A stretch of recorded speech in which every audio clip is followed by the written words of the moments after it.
90 minutes as your Portland Trailblazers get ready for the first of a home back-to-back. The Dallas Mavericks are in town tonight. Tip-off is coming up at 6, and it's all right here in your home of the Blazers, 620 Rip City Radio. My good friend, the principal Curtis Long, is standing by for your Trailblazer pregame show, which is coming up at 5 o'clock. If you want to communicate with us, you can do so in a variety of different ways. Hit me up on X. You'll find me there, at Shad and Rip City. You can tweet at me throughout the course of the show. You can call and be a part of the program at 503-248-0620. You can also jump on YouTube and check out our live stream here in the studio and be a part of the YouTube chat. Just go to youtube.com and pull up our homepage, Rip City Radio 620. Click and subscribe, but you'll find the live links to all of our local shows there, including Blazers Gameday and Fifth Quarter, which involves me and Chris Burkhardt. Courtside Mondays with Chris Burkhardt, also Rip City Mornings and Rip City Drive. Blazers trying to bounce back after a rough game that they had on Thursday night at Moda Center against the Utah Jazz, a game in which they lost 122-114. Coming up on the program, we'll give you a scoreboard report and let you know what's going on in the world of sports. An NFL triple header today. Bowl season is officially kicked off, and there are multiple games in the association tonight. We'll also go into What's the Scoot. We'll hear from Scoot coming off his 23-point, 10-assist performance against Utah on Thursday. We'll go into the coach's corner and hear at length from Chauncey Billups coming off the frustrating loss to the Utah Jazz. And we'll get you set for the game coming up tonight. So, again, 503-248-0620. We're on YouTube. You can join the live stream and also hit me up on Twitter at Chad in Rip City. 503-248-0620. The final score in that game on Thursday didn't look bad. Jazz got the win Thursday, 122-114. However, Portland made a push in the fourth quarter when the Jazz had pulled their starters, and the Blazers bench made a furious push after they had gotten down by as many as 33 points in the game. It really was dominated by Utah. It's only happened 3 times on the year, but this was really not a good performance for the Blazers. They got off to a slow start. They lacked energy, and most importantly, they lacked the effort and intensity on defense that I think has really been their calling card so far this year that has allowed them to compete against the better teams in the NBA and put themselves in a position to win some of those games. But on Thursday, they came out flat. In fact, the effort and execution was so poor that Chauncey Billups pulled the starters and let the bench guys finish the game. Take a listen to this.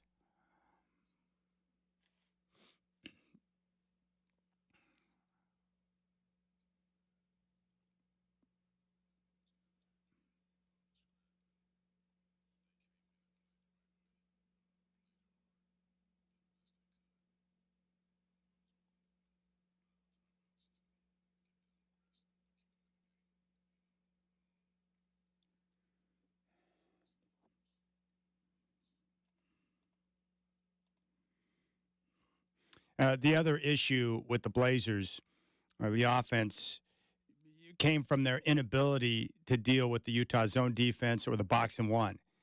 And what made that even more frustrating for Coach is that the team had prepared for that in practice. It was a point of emphasis for Coach Billups, but the team looked really like a deer in the headlights. They didn't adjust. They didn't compete. They couldn't execute, and it led to a massive first half for Utah where they were on fire, scoring 69 points. Coach Billups shared his frustration in regards to the lack of execution after the game.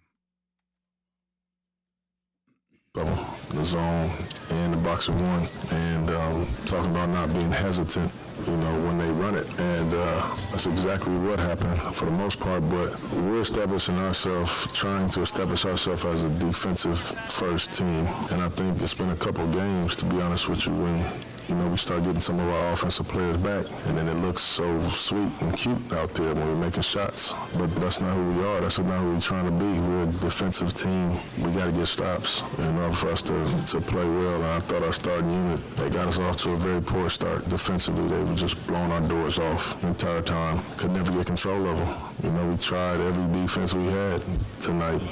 Nothing worked. So we allowed them to set that defense the whole time by way of us not defending, which was very disappointing, man. Well, first, I got to give Coach Billups credit for pulling the starters and sending a message. that type of effort is not what we're looking for, and that's not going to get the job done. And coaches in the league, one of the ways that they can really, take control of the team, the locker room, and make sure that the guys understand who's in charge and how they want to operate as a unit is playing time. And there's nothing wrong with the coach stepping in and saying, you know what, if you guys aren't going to give me the effort I need, I'll put the young guys in. And that's exactly what he did. He put the young guys in, he let them operate, and they finished the game strong for him. My guess would be, with the Blazers' schedule the way it has been, they played a number of tough games and a ton of games over the last few weeks. Now that they're home and they've got that first home game on the homestand under their belt, you're going to see them with more rest. And I would guarantee you, regardless of the result tonight against Luka and the Mavs, you'll see great energy, great effort, and we'll see them back to attacking. The biggest compliment I can give this group so far this year, aside from the dramatic improvement on defense, it's been their response, how hard they've played. And they've done it with a variety of different lineups. So many different guys have been in and out, because they've had numerous injuries throughout the course of the season. But the way they've competed has been nice. So it would surprise me tonight if they don't bounce back with a really good effort, especially on the defensive end. But most importantly, just that intensity and that desire, the way they want to start the game from opening tip. That's going to be critical. Now, the other question would be, why do they struggle against Utah? What's up with that? They're not one of the best teams in the NBA, but, they've dropped a couple of games now to Utah in the year. They haven't looked particularly sharp. Here is what Coach Billups had to say about that. They've been a tough matchup for us this year, mainly because their biggest strength is one of our biggest weaknesses, which is their offensive rebound. They've kicked our behinds when we played them 5 times since the preseason. They kick our butt every time, and our defensive rebound is a big improvement and problem area for us. So that's one of the biggest things, but I just thought today they wanted it bad. I mean, I talked to our guys before the game about there's so many guys that they have out. However, there's so many guys that are going to play that are trying to prove to the world that they belong here, and that's what happened. All right, so Utah, not a good performance. The Blazers now have a chance in back-to-back games to improve upon that with the Mavericks in town tonight, 6 o'clock tip at Moda Center, and tomorrow's game against the Warriors also at Moda Center with the same tip time at 6 o'clock. So make sure you write those times down with the schedule change, 6 o'clock tonight, and also 6 o'clock on Sunday. So back-to-back nights, 6 o'clock tip from Moda Center against the Mavericks and the Warriors. Now, in the middle of the mess and the lack of execution, the effort, some of the bench guys were able to get off. 26 seconds left in the game. The Blazers down by 11. Scoot Henderson puts up a three-pointer from the wings and buries it. 23 for Scoot. It's 122-114. It's an 8-point game. Yeah, that was a strong fourth quarter for the Blazers, who put up 38 points. They outscored the Jazz by 19 in the period, and they made the score much more respectable at 122-114. Now, we'll get into more of Scoot Henderson when we get into What's the Scoot, and we'll hear from him as well, but another breakout performance for Scoot Henderson in that game. And this is what we want to see from him, continued development. 2 games ago, career-high 19. In the game on Thursday, a career-high 23 points, dished out 10 assists, shot the ball decently, but most importantly, more decisive on his drives, working off the bounce and attacking the rim, and had a couple of nice throwdowns. You're seeing slowly but surely the confidence, the game starting to slow down, and Scoot just being so physically dominant out there that he's getting a handle on things. And I know a lot of people were freaking out because he was taken number 3 overall in the draft. You expect big and explosive things right out of the gate, and that wasn't the case with Scoot. Got off to a slow start, didn't shoot the ball well, had to deal with the bone bruise and missed a few games, and now he's back, and we're seeing progress. The young guys on this team, in terms of their development and the way we've seen them come along this year, has been one of the great stories thus far. And the 4 guys that I'm speaking of are Toumani Camara, who's been sensational. He had a career-high 18 points in that game against Utah on 7 of 10 shooting. He has been a defensive nightmare for opponents.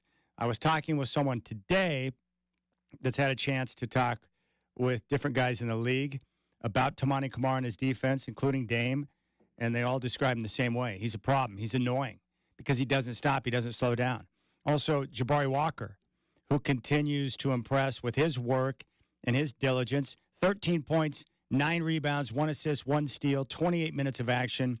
He was 5 of 10 from the floor, but playing with more confidence and learning how to use his body, his strength, and get after it. He's been consistent and very steady coming off the bench. He understands his role and how he can help the team, and that's been nice. Shaedon Sharpe's been a revelation this year. He did not play well. It was ugly against Utah. 27 minutes, 4 points, 1 of 12 shooting, 0 of 5 from downtown. He did have 7 rebounds and 2 assists. I think a lot of it with Sharpe is probably fatigue. And then Scoot Henderson. Those are your 4. Scoot Henderson, Jabari Walker, Shaedon Sharpe, and Toumani Camara. A lot of fun to watch, a lot of development, production. And with Scoot Henderson, he got 35 minutes. Again, I've said it, and I'll say it again. His demeanor, his willingness to work. From the people I've spoken with, this is a guy that doesn't jack around. He works extremely hard. He takes all of the details very seriously, and he's willing to put in the time. And when you have a young guy with that type of physical makeup and the understanding of the game, but a desire to learn and to get better, he's going to progress nicely. And I would expect more of that. Also, got to give another mention to Duop Reef, who continues to play well. 15 points in 13 minutes, 6 of 11 from the floor, 3 of 6 from downtown. He's more of a pick-and-pop type center, but he has given them quality minutes. And I'm just impressed. I didn't know what to expect when they got him, didn't know him. But now that I've watched him play, I'm like, okay, that guy's a pro. He can play ball. And he's been a good, effective scorer for them and a guy that can stretch the defense on a team right now that can use as many shooters as possible. Anthony Simons, like Shaedon Sharpe, also struggled. 9 points on 3 of 8 shooting and 6 assists in the game. DeAndre Ayton didn't play particularly well. 4 turnovers, 14 points, and 9 rebounds in 21 minutes of action in his first game back after missing a few games with the knee soreness. So, again, not sharp. The effort wasn't there. The energy level wasn't there. The defense wasn't there. So they've got a lot of different things that they need to work on as they continue to move forward. But that's part of this process. You're going to have nights like that occasionally, and that's okay. All right, good news on the injury front for your Portland Trail Blazers. Jeremy Grant has been upgraded to probable as he continues to make progress through the concussion protocol. So I would expect Jeremy Grant to play tonight. And finally, the Trailblazers will have a chance to play with Anthony, Jeremy, Ayton, and Brogdon. I would like to see the group stay healthy enough for at least a few weeks so we get an idea of what this team is about, how they would compete, how they can, play against some of the better teams in the conference, like tonight against Dallas or tomorrow against Golden State. And now that they've got some bodies out there, more size, more options for Coach Billups, and more importantly, a few more guys on the floor that can knock down shots.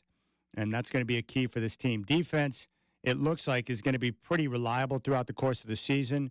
They've been a good defensive team throughout, except for a few games. But offense, especially the three-point shooting, they're going to need more of that. So when you get your guys healthy, you get more guys back on the floor, we'll start to get an idea of what they're about.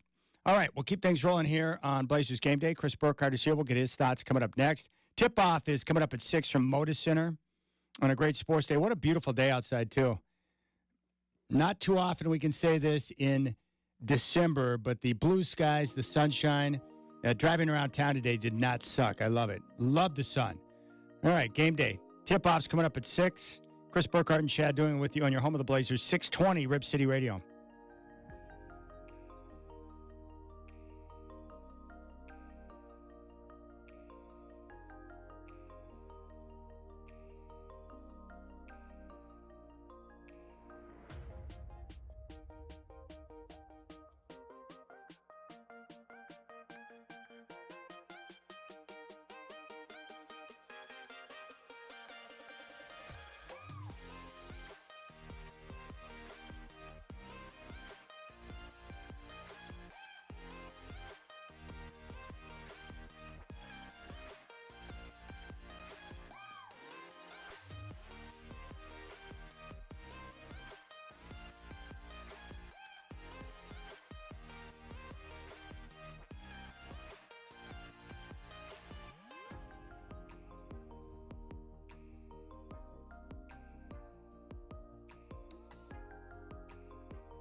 The best performing team requires the best workstations. What's the Scoot is brought to you by Office Furniture Reborn. Need desks, better office chairs, or just the right file cabinet? Office Furniture Reborn has a huge selection of colors and sizes to choose from. So drop by Office Furniture Reborn's huge showroom just off Pacific Highway in 217 or visit www.officefurniturereborn.com. Now Scoot takes it the other way.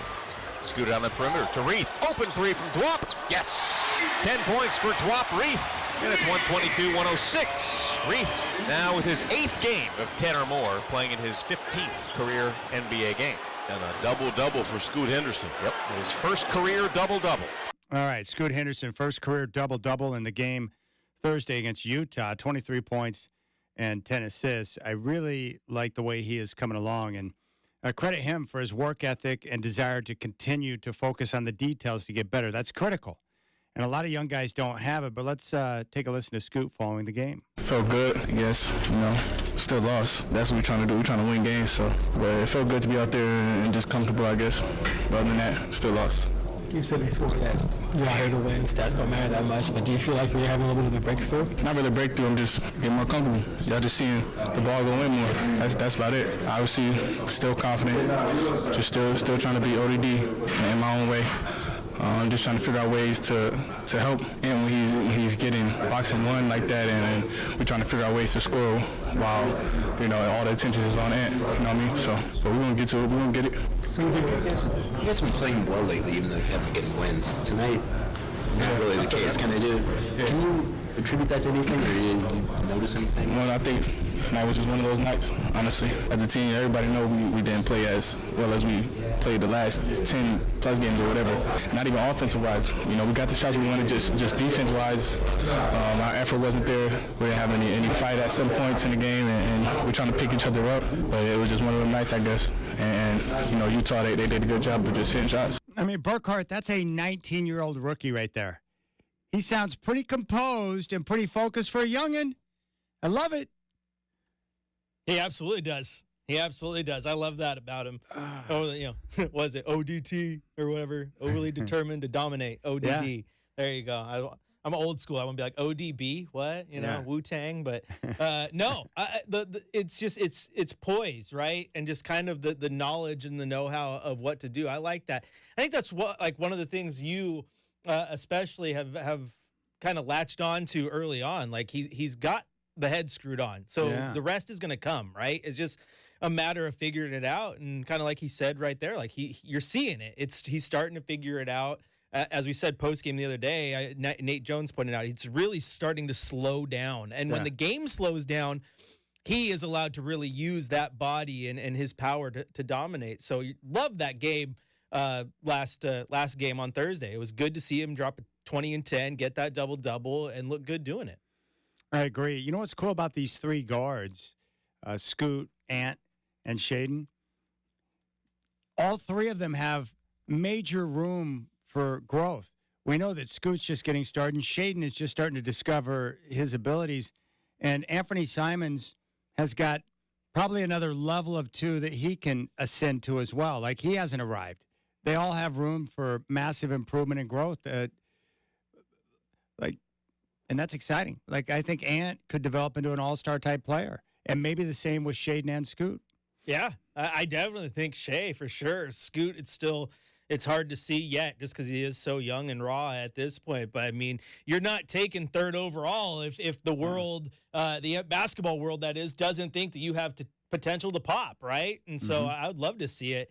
I think the fun part, too, Chad, is when you look at their games, too, is like Scoot's game is so different than Ant's game, and Ant's game is so different than Shea's game, and Shea's game is so different than Scoot's game, That's right? True. Yeah, they're not duplicates. No, they're not duplicates. And I think for a long time, Portland tried to have duplicates of that guard position so you could just plug and play and you never skipped a beat, right? Like when you had Enes Kanter backing up Nurkic, they were duplicates. Like that's why you didn't skip a beat when you put him in. You ran the pick and roll to efficiently, but you still had holes. This one, they each fill a nice little gap, and it allows you to mess around a little bit.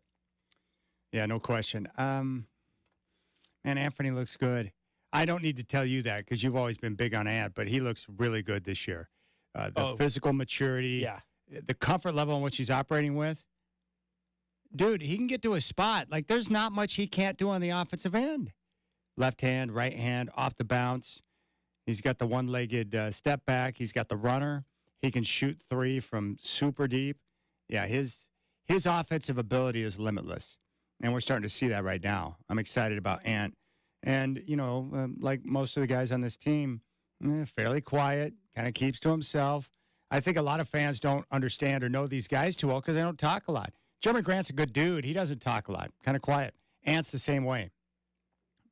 Scoot's probably the most boisterous or vocal of all of them, but he's reserved right now because he's a rookie and he doesn't want to step on anyone's toes. But I think Scoot looks like he's got the personality on the inside just waiting to pop out. Like, the way he talks, he sounds like a guy that once he gets the game to back it up, that like a lot of people in that locker room would be willing to run through a brick wall for, right? He sounds like a leader when he speaks, and I like that about him. You're right, though. He's playing the rookie thing right now, which is smart. He's not stepping on toes, but when the time is right, he'll probably be ready to do it, and no one will bat an eye.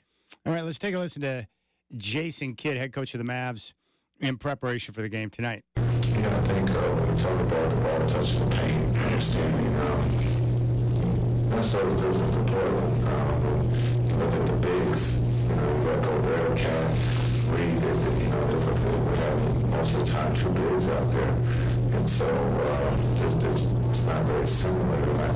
Portland's different than Minnesota. So, but the ability to play with pace was something that we did out there as well. We had some movers on the pace, we had some turnovers that we normally don't have. And so just looking at the turnovers, we had 11 there in the second half.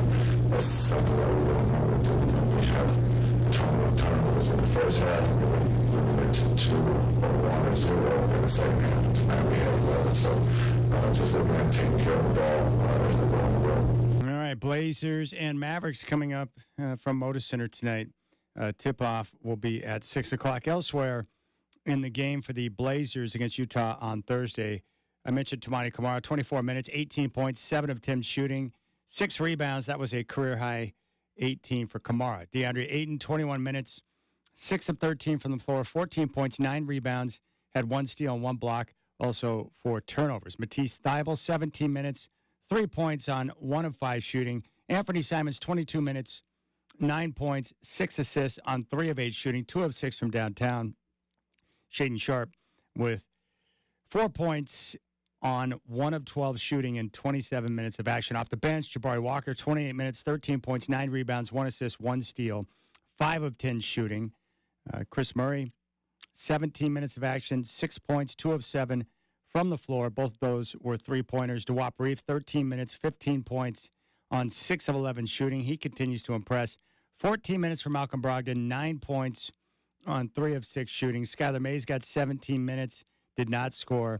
And Scoot Henderson, a career-high 23 points. First double-double, 10 assists, 9 of 21 from the floor. The Blazers shot 41% from the floor. And they were 16 of 45 from downtown, good for 35%. And they connected on 12 of their 18 free throws. For the Utah Jazz, they were led by Colin Sexton, 27 points. That was a game high, and they got 23 points from Talen Horton-Tucker. The Jazz shot 53%. They dominated the paint with a 72-50 edge over the Blazers, and they also pulled out a whopping 21 offensive rebounds. So not a good night for Portland, but a chance for them to bounce back tonight against Luka. And you would imagine, or at least I would imagine, that with Luka in town, you get some superstar power on the floor. Again, they just saw the Mavs not too long ago, a week ago, get a chance to rematch and come out with better game plan, more energy, more atmosphere, and hopefully the Blazers won't put up 53 threes tonight. Okay, we'll keep things rolling here on Game Day. We'll come back and give you a scoreboard report. And we're still going to hear from Coach Billups. I went through and beeped out all of the S-bombs, so I think we're good to go there. Hey, Coach, you got to tighten it up, bro. Tighten it up in the postgame. You give me a heart attack, Coach. All right, tip-off's coming up at 6. Blazers, Mavs from Moda Center.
It's time for a Blazers Game Day scoreboard report, powered by Columbia Heating and Cooling, raising your expectations of comfort. All right, crazy day in the world of sports. We start in the NBA. Second quarter in Milwaukee, the Bucks ripping the Pistons 71-47, 18.7 rebounds thus far for Bobby Portis. Coming up in just a few minutes in Charlotte, 76ers and Hornets. Philly favored by 11.5. They're 17-7 on the year. 4:30 NBA TV. Hawks are in Cleveland to take on the Cavs. Cleveland is favored by 4.5. 5 o'clock tip in Miami. Bulls and Heat. Miami favored by 5.5. 5 o'clock tip in Minnesota. Pacers and Timberwolves. Minnesota favored by 10.5. They lead the West at 18-5. 5:30 in San Francisco. Nets and Warriors. Golden State favored by 3.5. Warriors right now sit at 10-14. They'll be in Portland tomorrow night. 6 o'clock tip in Denver. Nuggets and Thunder. Denver is favored by 4.5. 6 o'clock tip in Moda Center. Mavs and Trailblazers. Dallas favored by 5.5. Luka Doncic averaging 32 points, 8 boards, and 9 assists per game. NBA TV at 7. The Jazz are in Sacramento to take on the Kings. Sac is favored by 9.5. And a 7:30 tip down in Los Angeles. Knicks and Clippers from Crypto.com Arena. LA is favored by 5.5. Checking the college football bowl scoreboard right now, second quarter in the New Mexico Bowl. Fresno State leads New Mexico State 17-3. That game's on ESPN. Coming up later on today at 4:30 on ABC, UCLA and Boise State in the LA Bowl. UCLA favored by 6.5. 6:15 on ESPN. It's the Independence Bowl, California and Texas Tech. The Red Raiders favored by 3.5. Finals from earlier today. Appalachian State took out Miami of Ohio 13-9 in the Avocados from Mexico Cure Bowl. A final in the Myrtle Beach Bowl, Ohio over Georgia Southern 41-21. A final in the Cricket Celebration Bowl, Florida A&M over Howard 30-26. And in overtime at the R&L Carriers New Orleans Bowl, Jacksonville State takes out Louisiana 34-31. Checking the NFL scoreboard, triple header today on NFL Network. Final and overtime earlier today, the Bengals improved to 8-6 as they topped the Vikings 27-24. Fourth quarter in Indianapolis, the Colts lead the Steelers 24-13. Gardner Minshew with 3 touchdowns passing thus far. And coming up at 5:15 from Ford Field in Detroit, the Lions and Broncos with Detroit favored by 5. And that is your scoreboard report here on Blazers Game Day. Telephone number 503-248-0620. You can reach out and join us on YouTube. Go to youtube.com and pull up our homepage, Rip City Radio 620. Link to all of our live shows are right there, including Blazers Game Day and fifth quarter. Click and subscribe. Indianapolis has just added a field goal. They now lead the Steelers 27-13 in the fourth there in Indy. And the tip-off is coming up at 6 from Moda Center. Curtis Long standing by. He'll have your Trailblazer pregame show coming up at 5 o'clock. So with the Trailblazers, I wasn't disappointed in the game on Thursday. I look at this season as a whole so far. And, again, I go back and look at, really defining what this season's about, the goals, and what this team needs to accomplish over the next several months as they work through the season. Well, it's not about wins and losses. And, teams based on situation, based on schedule, they're going to have nights where they come out and lay an egg, where they have a clunker, whatever word you want to use to describe it. That was a messy clunker where the guys were out of sorts. You also had a couple of guys being inserted back into the mix. DeAndre Ayton being one of those guys. So they just didn't have whatever it is that they've had over the last couple of weeks in terms of intensity, defense, and, that desire to go out there and really compete. And that's unfortunate because this team needs to compete and play with high energy and effort levels night in and night out if they're going to be in a position to challenge, to play the role of upset, right? To knock some of these teams off, like Dallas tonight and Golden State tomorrow. The reason why is that Portland doesn't have the talent usually on a nightly basis where they can just show up and say, we got this. That's not the way this team is constructed. Look at the Utah game. That was the first time they had been favored all year.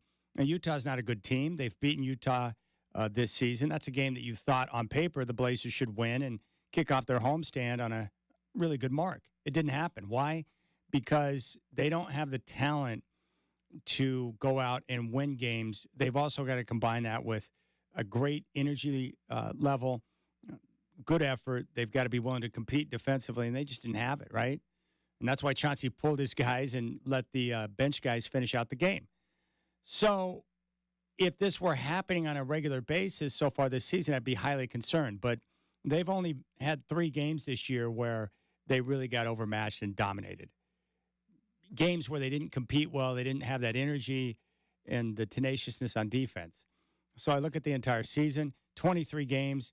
20 of those games, they've been very competitive. They play with the type of effort you need, not perfect basketball, but the way that Chauncey wants. I can live with that. And then I look at the other goals. Okay, one, how are the players responding to Coach Billups and his staff and what he wants them to do? Well, based on what I just defined about the energy, the effort, the way guys are competing, that clearly shows that Chauncey's got their ear. So that's a good sign. And then from there, you want the development of the youngsters. And I think aside from the overall defense improvement of this team, you look at the 4 youngsters, Toumani Camara, guy's been awesome. What a discovery that guy's been. His defense, the way he's willing to get after it. He hit shots the other night. Like, this guy's showing that he can probably be a bona fide NBA player, either a starter or a rotational player, but a guy that can make a difference on a basketball team. That's very good. Jabari Walker, second-round pick in his second year, making progress and being very consistent in his efforts off the bench. Shaedon Sharpe did not have a good night on Thursday. He was awful, but he is showing flashes of brilliance this year. They've asked him to do a lot. He's been inserted into the starting lineup. He has responded, and you can see the development in his game. And then Scoot Henderson got off to a really rough start, especially from the floor, shooting the basketball. Had the bone bruise, missed a few games. But now he's back, and in back-to-back games, he's set new career highs in points. Had his first double-double on Thursday, 23 points and 10 assists. So you look at, one is Coach Billups getting through to his guys based on effort level, based on defense. The answer is yes. What about the youngsters? The development of the guys that need to hit, that you need to develop into good basketball players for this team to continue to press forward and get to where you want them to be 2 or 3 years down the road? The answer is yes. We're seeing that with the young guys. Those are all great signs, very good signs. I think it's also a good thing that so far this year, Coach Billups has not been afraid to pull guys to send messages, to take control of this team. Now that there's no superstar cornerstone type player on the roster, Chauncey's kind of the voice. He's got the power, and he's flexing it a little bit, which is good because you need to hold guys accountable when they don't execute and play the way you want them to. Hey, this is what I expect. This is what I need from you. If you can't do it, I'll put the bench guys in. That's good. Guys should not be given minutes on this current roster just because they feel like they deserve it. You got to make them earn it. And then coaches, it's a rough job, right? Especially when you have multiple guys in and out of the lineup, in and out, in and out. They've been nicked up. They've had Anthony Simons out for an extended period of time, have not had their best players, but with a different combination of lineups, new faces, guys not knowing each other perfectly well on the floor, plus a very busy schedule early in the season, which has prevented extensive practice time. When you combine all of those things and you look at the way they've competed, I think that's also a positive mark for the coaching staff and for Coach Billups. And look, I know some of you are just so frustrated because you don't think Chauncey knows a darn thing about basketball. But you've got to be able to separate your frustration from the previous 2 years and look at the progress so far this year. And progress is not just measured through wins and losses. It's not. So overall, was I happy with the game on Thursday? No. But overall, through the 23 games, do I like the majority of things I'm seeing with this team? The answer would be yes. Yes. This was an important season for Coach Billups. And so far, he's doing a lot of the little things that you want to see. Now that we're getting some of the guys back, you should get Jeremy Grant back tonight. You'll have more of your guys. Hopefully, we can start to see more definition in terms of what he's looking to accomplish on the offensive end. Defensively, this group has definitely responded, which is terrific. So a lot of good signs, good things that you want to see. Now, in terms of their defensive rating, they were 11th in the league in defensive rating going into the game on Thursday. As they interplay tonight, they're 12th. That's good. I did not think this was possible. This team was nearly the worst in the league last year in defense, and they've been near the bottom in defensive rating over the last few seasons. Very concerned about the defense. I've enjoyed watching this team compete defensively, but they're getting it done on that end of the floor, and that is a good sign. Do they need to get better? Yes. Are we seeing signs of improvement? Most definitely. So they've got to continue to grind in that area, which is great. Now, the other thing to keep an eye on, because they appear to be shooting more threes, they are. We saw 53 last week against Dallas. But in terms of three-point shooting, they're ticking in the right direction.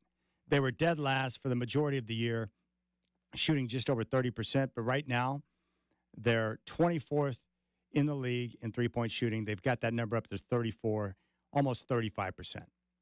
That's a good sign because they need to continue to make strides in that department, and that's going to help when you get guys back. Jeremy Grant, Anthony Simons, better shooters on the floor, guys who can knock it down. And in regards to their overall offensive rating, because I've talked to you about, the defense, which is much improved, the Blazers 29th in the league right now in offensive rating. So I'm hoping to see strides on the offensive end now that Chauncey's got his guys out there who can play. The guys, his starters, guys who are more experienced, Jeremy Grant, Anthony Simons, DeAndre Ayton, Malcolm Brogdon. Now that you've got your players, your full allotment of players out there on the floor, what type of progress can they continue to make? All right, we'll come back on game day, and when we do, we're going to step into the coach's corner, and we'll hear from Chauncey Billups. Curtis Long will have your Trailblazer pregame show coming up at 5, and tip-off will be at 6 here on 620 Rip City Radio.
Time Jeep of Portland presents The Coach's Corner with Chauncey Billups. Time for a brand new ride from Time Jeep of Portland. You won't believe the huge deals they're offering. With over 300 new and used vehicles to choose from, you'll find the perfect ride for your new adventure at Time Jeep. Find us just minutes away from the Moda Center off I-84 or visit timejeep.com. Drive with time.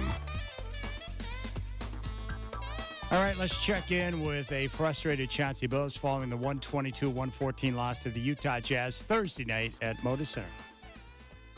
Talking about how we wanted to attack both of them, the zone and the box of one. And talking about not being hesitant, when they run it. And that's exactly what happened for the most part, but,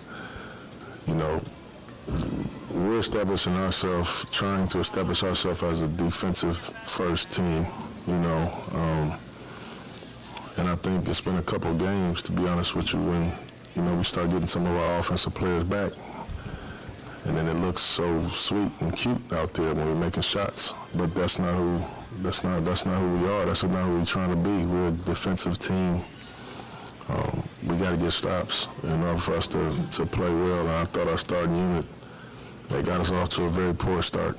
Defensively, they were just blowing our doors off the entire time.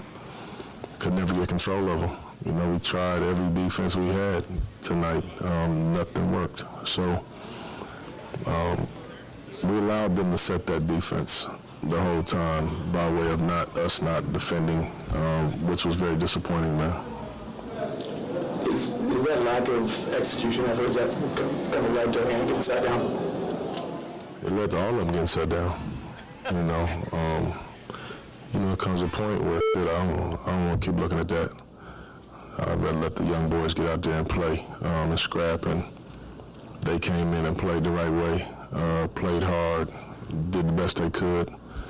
I was willing to run out of timeouts to get them rest, but keep them in the game, And, it's like that sometimes. And when it is, I'll do what I do. It's no big deal. Yeah. You guys are playing pretty solid basketball lately. What do you put your finger on to identify why it's been so bad today? It's not even just some busy guys here and there. I don't really know. They've been a tough matchup for us this year, mainly because their biggest strength is one of our biggest weaknesses, which is their offensive rebound. They've kicked our behinds. We played them 5 times. Since the preseason, they kick our butt every time. And our defensive rebound is a big improvement and problem area for us. So that's one of the biggest things. But I just thought today they just wanted it. They wanted it bad. I mean, I talked to our guys before the game about there's so many guys that they have out. However, there's so many guys that are going to play that are trying to prove to the world that they belong here. And that's what happened. You look at, I did everything besides blitz, Sexton, and Takeo. I mean, I didn't have any players, man. They're good players. They run to everybody. If they starting, period. It's just that it don't matter why they're starting. This is the end. Those conversations, and we just could never really turn it on, and we got like that because we came out. Know that because that's what you've been doing on the team. Yeah, you would think, but we didn't. Do you view this as just a bad night and the shame you couldn't buy a basket at other teams going on, or do you feel this is a step back? No, it was a bad night. It was a bad night for sure, but I'm not. It's something that we got to talk about and watch. It's just not. We're not just gonna wash it off in the shower and act like it didn't happen. We gotta talk about it. This is it's a part of it. All right, there's Coach Billups. On a side note, Burkhardt, I got the notification to change my password. Is there anything worse than company required password resets?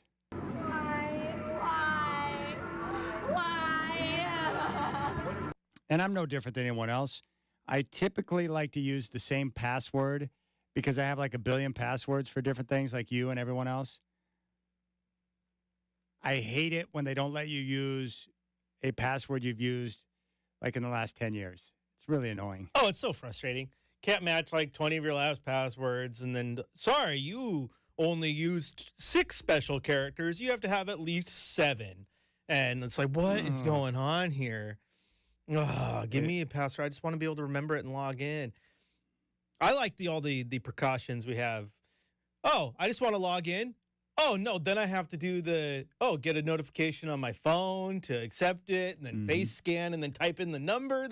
Oh my gosh. I mean, it's like Rip City Radio's keeping nuclear launch codes or something. Pretty much.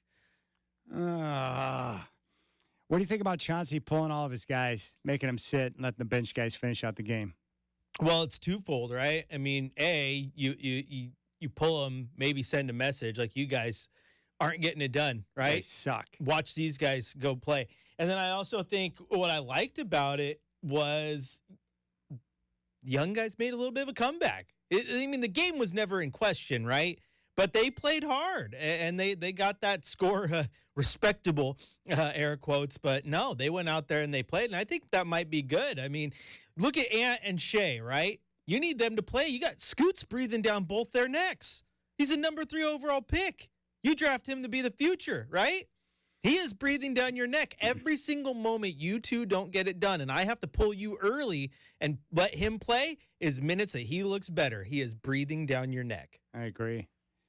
Yeah, it's good. I like to see Coach be aggressive like that and not be afraid to send a message to his guys. That's a good thing. That is a good thing. Right now, Indianapolis leading Pittsburgh 27-13. Less than 2 minutes to play, so it looks like they're going to get the win. And then we've got the Lions and Broncos coming up at 5:15. Don't you just love this time of year where you're confused for a minute? You're like, oh, there's NFL football on Saturday? Dude, College football's done? They can have Saturday now? it's the best. Absolutely the best. How geeked are your girls getting for Christmas right now? Big time. Big time. They love Christmas, man, as we all do. It's one of my favorite times of year. I just love it. But they are excited. They are excited.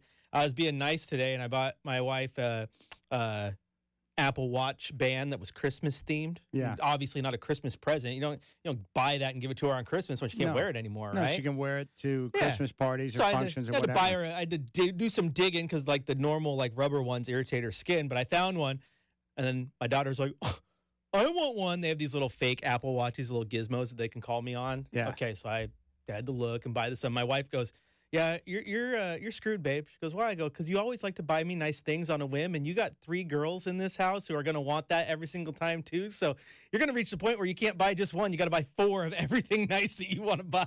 They want what mom's got. Yeah, exactly. They want what mom's got. That's the way it goes. That's brutal. You're right. You're screwed. I'm in trouble. It's you against 4. 1 on 4 in your household. 1 on 4. You can't win. Yeah. 3 girls and a wife. A lot of estrogen. You need, I guess you're done. You know you're not going to have a boy. Even if you tried another 10 times, you'd still pop out girls. It's just, at this point, I'm a girl dad. My wife's like, are we done? Because she like, I think she's like, she wants 4. She wants another one. She's like, are you just don't want another one because you're afraid it might be a boy? I'm like, I'm just firmly planted in this girl dad thing right now. I don't need another bill right now. Yeah, another bill. Exactly. Big bills. Big time. And I've noticed that as they get older, the bills tend to climb a little bit. It's amazing to me. I love kids too, where they act like they don't have anything or they're bored, and I'm like, oh my gosh, I'm literally going to destroy you right now. So we let the girls watch, have the TV on in their bedroom when they go to bed, but I make them watch Dory's Reef Cam. Yeah. Which I don't know if you heard of that. It's Dory from Finding Nemo, but it makes it look like you're just watching an aquarium or the reef, right? It's basically like white noise. It's not a show. Yeah. Just white noise. Help them go to sleep. Yeah. And if sometimes like, Dad, do we have to? How come we only ever get to watch Dory's Reef Cam? And then I have to pull I didn't even have a TV in my room growing up, and you're complaining about getting to watch Dory's Reef Cam? Child? Like you said, complaining about being bored. Or like you and I had the conversation just the other night about mac and cheese. Like, you know how many times, I'm sure your kids did this too. Dad, I'm really hungry. I want some mac and cheese. So you make the mac and cheese. They take 2 bites. They're like, I'm full. What? That happens all the time. The amount of times I've eaten leftover mac and cheese from them or something when I wasn't hungry just because I just didn't want to throw food in the garbage. I didn't want to be wasteful. Like, fine, I'll eat it. No. Or my daughter, I'll plug in and I continue to refund her lunch account at school. And I became alarmed at the amount of money that she was spending. And I'm like, Kaylee, I know how much you weigh. So you're obviously not eating all this food. What's going on? She's making friends. That's exactly what she's doing. And so what I found out is there's this elaborate scheme where she has her best friends where her parents don't allow them to consume like soda pop or different things, right? So they have Kaylee purchase the items that they want to have at lunch, and so she's bankrolling their whole plan. I'm bankrolling their whole plan. And she goes, Dad, I'm just trying to be nice, and you told me to be nice and take care of my friends. I'm like, yeah, not that much, though. Good gracious. That's what she does. She buys food, junk food for her friends because their moms won't let them have the junk food. Isn't that a classic? That is a classic. That's a good friend, though. That's a good friend. That's a great friend. I remember when my mom would pack lunch, we would sit at the lunch table in school. We would trade. I mean, we would barter. Yeah. Hey, I'll give you this for that. Because some kids wouldn't like what their mom packed, but other kids would. So we would trade stuff, man. That happened all the time. But my mom would not have allowed me to bankroll other kids' food needs. That wouldn't have happened. No, not at all. Oh, my goodness. All right, when we come back, I want to talk about Draymond Green. Shaquille O'Neal, you're going to hear from him, and he basically has the same take that I do on Draymond. This whole idea that Draymond needs help is a bunch of poppycock. I don't buy it at all. I don't think he needs help. I don't think he needs counseling. I don't think he needs therapy. Gosh, that's such a crock. I really believe that with Draymond, he's just playing the way the Warriors want him to play and the way he's always played. He hasn't changed. This is nothing new. The nonsense you saw this week with Yusuf or a couple of weeks ago with Gobert, it's the same thing he's been doing his whole career. But suddenly now he needs counseling, and he's got deep-seated issues. I don't buy that at all. So we'll hear from Shaq. We'll talk about that. You got Game Day here on your home of the Blazers, 620 Rip City Radio.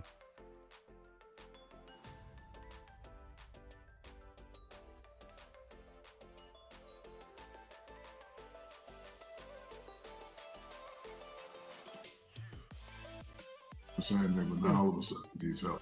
Like, I'll happen.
You want the truth?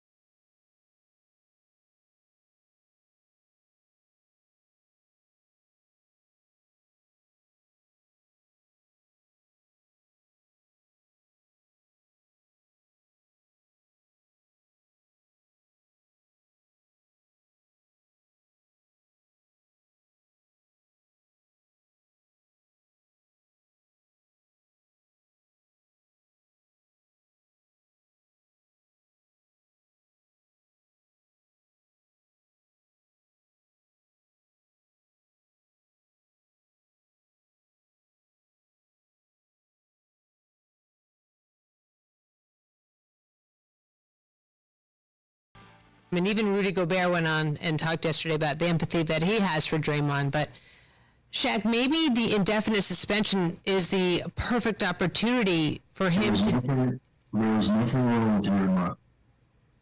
So y'all treat him like he's crazy. He's not crazy. He's been playing like this the whole time. The same way that got him 4 championships.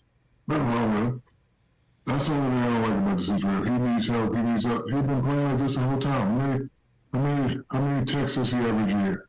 How many times you see him going at the referee? This is the way he has to play to become Draymond Green. He said that. Nice guy, well respected, very intelligent, probably has a job in his career after the game. Only mistake he made is he had his arms out like that. So when somebody's close to you, you spin, you're going to make contact. Did he say at that moment, all right, if you put your hands on my hip and punch me in the face? No, he didn't. I know that for a fact. He was just trying to flail, trying to get the call like he's been doing his whole career. Hey, man, close, and he just spun. He just made a bad decision, and he spun like this. If you just spun like this, he probably would have made a low contact, but you did like this, and the guy was right behind you, so you're going to make contact. But for everybody to say he needs help, I'm not going to say that. This is the way he's been. That's the way Rodman has been his whole career to make him a Hall of Famer. Mm-hmm. So, I mean, I'm not going to say, he knew like, and what I really didn't like is the big guy all on the ground. Get your big ass up. Get up. You didn't try hard. Stop it. You sold the call, it's a foul. Get up. But I'm not going to say he needs help. No, I'm not. You don't need him. This is the way he's been playing. Okay, so you want him to come here and not be himself? That's never going to happen. Tell you that right now. The one thing that Rodman did that was so smart, though, he would always make the other guy make the mistake first, and then he'd react. There was something about how he played that he'd set the trap. Like, he was so smart. Yeah, but Rodman had a lot of stuff he was doing off the court. Draymond doesn't have that. So for people to say, he needs help, what help are you talking about? I just, I want to know. And then when you get one person saying it, the snowball effects, or hoping he gets the help he needs. That's the way he's been playing. If you can't believe he's been going back and forth with the refs, he's been getting texts, he's been, making contact with people when they're, hard fouls, whatever. A lot of people don't know he grew up around Detroit bad boys. And he said, hey, when I was 6'3", 6'4", this is the way I had to play for people to notice me. And it's earned him respect, and it's earned him 4 championships. Now all of a sudden he needs help. All right, there's Shaq in regards to Draymond Green. He doesn't think Draymond needs help at all.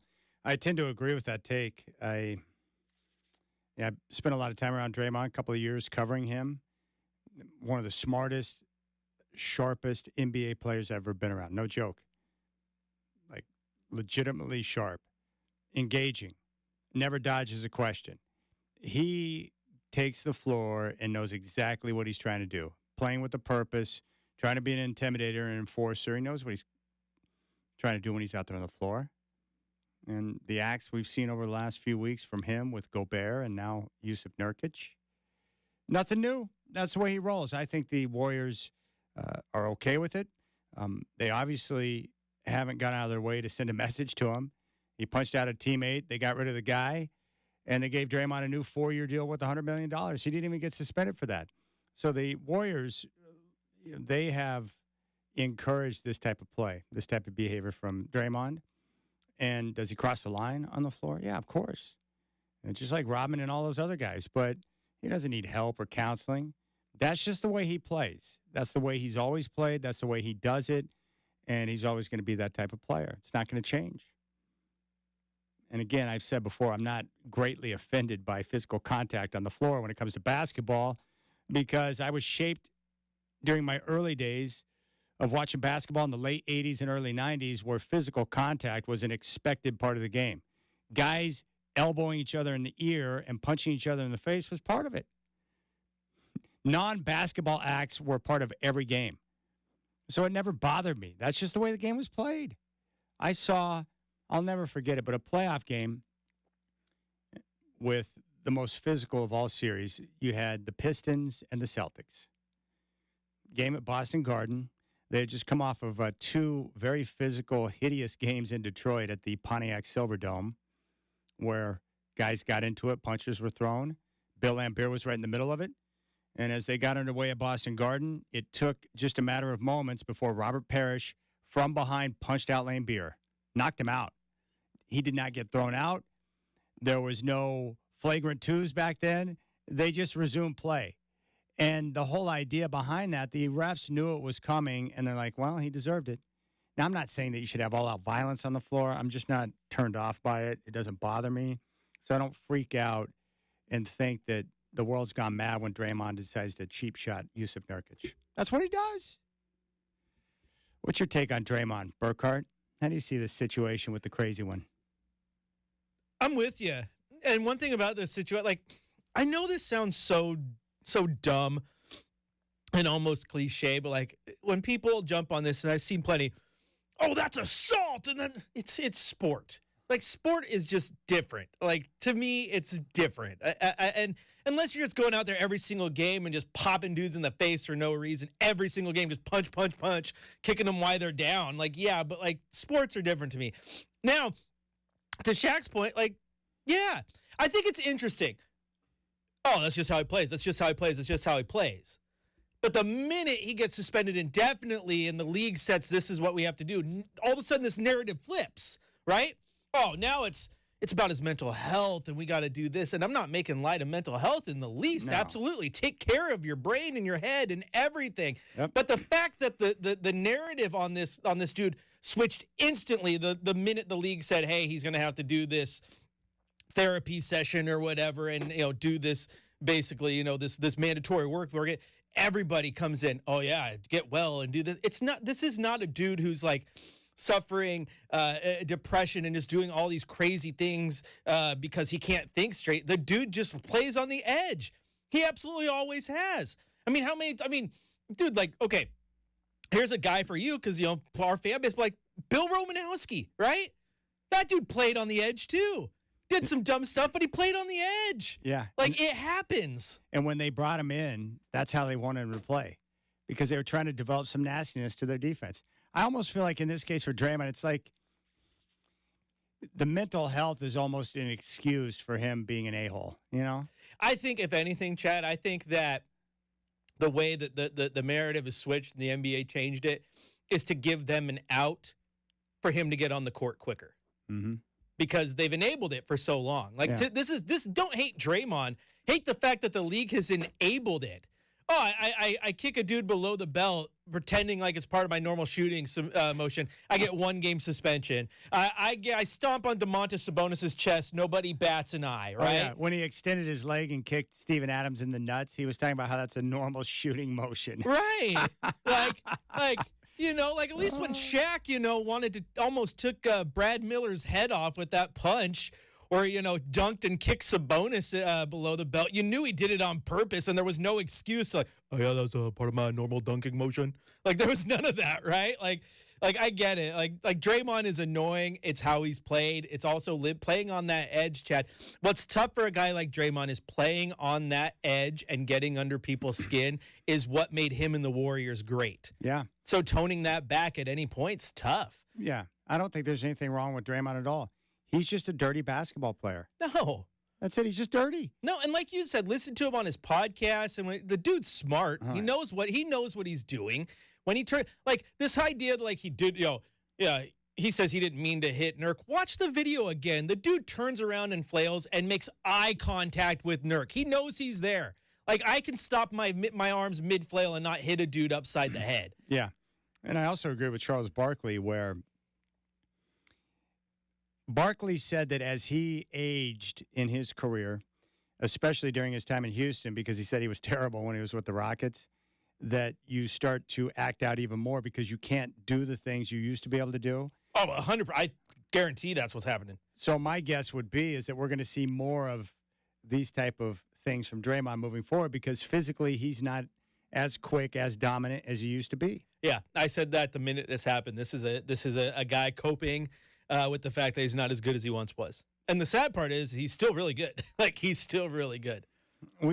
Society has shifted now to where we've gone a little bit, the pendulum swung to the point now where athletes can't have physical contact or get into it without it being some type of, I better press charges, that type of nonsense. Like how come where was the narrative like this? Like, where was the narrative? Like, he has to go get therapy and all this help on Vontaze Burfict. Yeah. No, narrative was he's just a dirty player. Like, it wasn't about needing therapy or this and that. It was just he was dirty. I think at times Draymond's a little dirty. Yeah, he is. 100%. When you kick guys in the balls, when you slap guys in the face, when you choke someone out, that's dirty. Yeah. But that's the way he plays it. Yeah. He can't control his impulses. Needs a talking to for sure. A little bit of, I do, and I say this wholeheartedly but I think he can control it. Yeah. I think he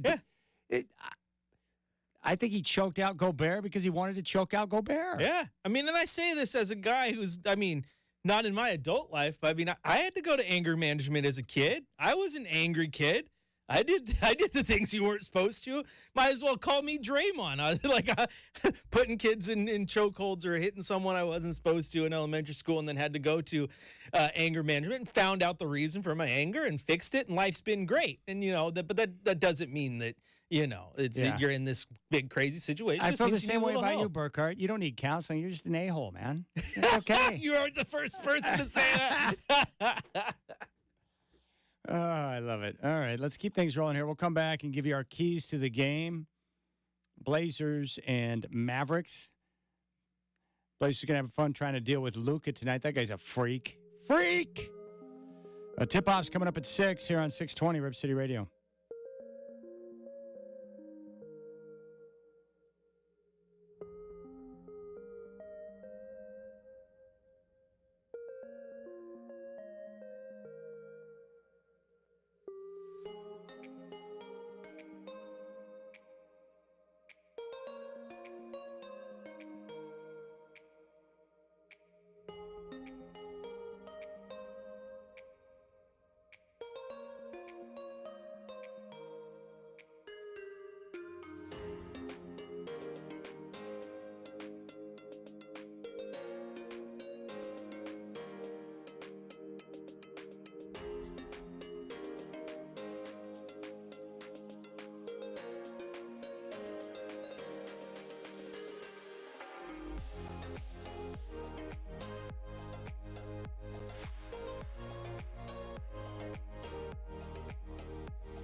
It's time for Chad Doing's Keys to the Game, brought to you by Gresham Toyota. At Gresham Toyota, we stand behind our commitment to have the best Toyota pricing in Oregon with our Swickard Price Promise.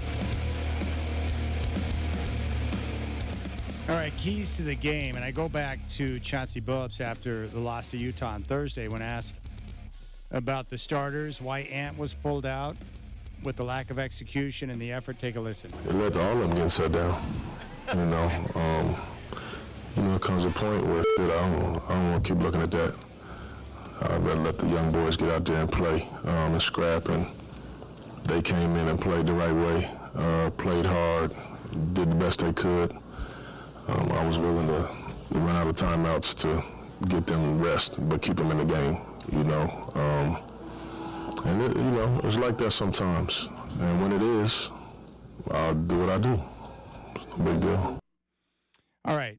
So the first key tonight, obviously you want to see them come out with more energy and more effort from the start.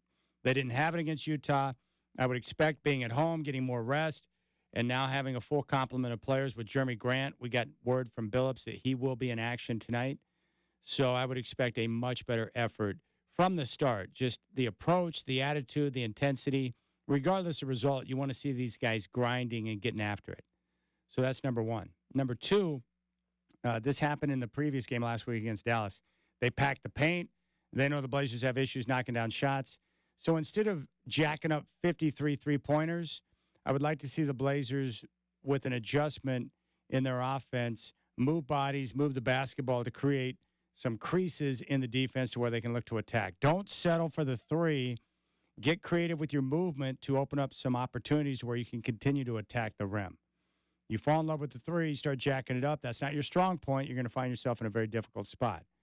But if they come out with the right intensity from the start and we see better movement on offense to create some opportunities, that should open up the door for the Blazers to have some success tonight. And then throw a bunch of different looks at Luka. He's so good. He's so talented. He can do everything. Give him a lot of different looks, make him work for everything. And if you do that, then maybe come fourth quarter time, some of those shots, some of the opportunities with the fatigue, because you made it hard on him throughout the whole game, maybe it'll become a little more challenging and his percentages will drop. But that's it. That's what I'm looking for tonight. Better energy from the start, better execution with the offense so they can open up some creases to attack and throw a bunch of different looks at Luka. Burkhardt, you got anything you're looking for tonight from this crew? Yeah, I want to see Jeremy Grant. I think that's exciting. I want to see Scoot continue the game that he had against Utah. That's big time to me. I want to see him come in and just keep cruising. Don't do this like slow build-up type thing and just come out and just be hot right out the gate. I think that'd be great and a good sign of his overall, maturation as a player. And then, yeah, like you said, you got to find ways to attack Luka. I believe currently the Blazers' leading scorer is Jeremy Grant in points per game. The leading rebounder is DeAndre Ayton, and the leading assist man is Malcolm Brogdon. Luka is all three of those guys for Dallas. He leads that team in assists, rebounds, and points. He is insanely hard to stop. I said before, I think he's my personal pick right now for MVP. Some of the numbers he's been putting up are absolutely insane. So you're going to want to challenge guys like Tim Hardaway to beat you. Kyrie's not here, but you want to, when you play a team like this, you want to challenge him. Can Dwight Powell, harm you? Probably not, but you want to make him do it. Force those other guys to get buckets, not just Luka, because you can't stop that man. He's awesome. I love watching him play. He's incredible. And there's really nothing he can't do. He can do everything. Oh, my goodness, it's tough. Yeah, I'm not looking for perfection, but I would expect them to come out with better energy tonight after the way things unfolded on Thursday. I don't think that's going to be an issue. My guess is if Chauncey was that candid in the presser, he probably made sure that they know what happened in that game in the locker room, right? And that you cannot afford to come out like that again. It's like I said after that game, I don't mind the losses. I get there's going to be a lot of losses this season. I just, there are differences between how those losses come. And that loss on Thursday was not a good one. You got to come out and you got to play hard. Yeah. That's pretty simple. Game plan, play hard. It'll be nice to see Grant back on the floor. They've missed him. Yeah, without a doubt. So Brogdon, Ayton, Grant, Scoot, Anthony, all back. They got all their dudes. Oh, man, the playoff push starts now. They are 6-17, 23 games in, and tonight is the first of a back-to-back at home. So don't forget tonight's tip-off at 6. Tomorrow's game against the Warriors tip-off will be at 6 o'clock. Game day tomorrow will start at 3:30. Chris and I will be back to get you ready for the Warriors and Trailblazers. Fortunately, they don't have to worry about acts of violence on the court tomorrow because Draymond won't be here. So there is that. No cheap shots, no nut shots, no I flailed and didn't mean to hit him in the face shots, that kind of stuff. That's nice. So it should be a friendly basketball game tomorrow. Yeah, should be. We'll see what happens. It's gonna be one of those games where Curry has like 100. He's still playing good basketball. He is not aging. Of all their issues, he is not one of them. Dude, I thought he was supposed to have ankle problems when he came out, and he's only gotten stronger and better with each passing year. He's a freak. Okay, that's going to do it for Chris and I. Curtis Long, the principal, has got your Trailblazer pregame show coming up next, along with the captain, Rich Patterson. Chris and I will be back after the game for the fifth quarter. Be sure to go to youtube.com. You can pull up our homepage, Rip City Radio 620. Click and subscribe. You can take part in the YouTube chat and the live stream here in studio. Enjoy the game, and we'll talk to you on the fifth quarter.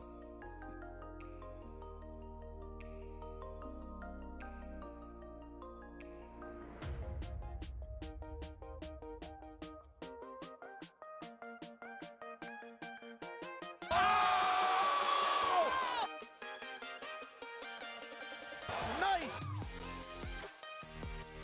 Get on up for the downstroke! Let's get out of here!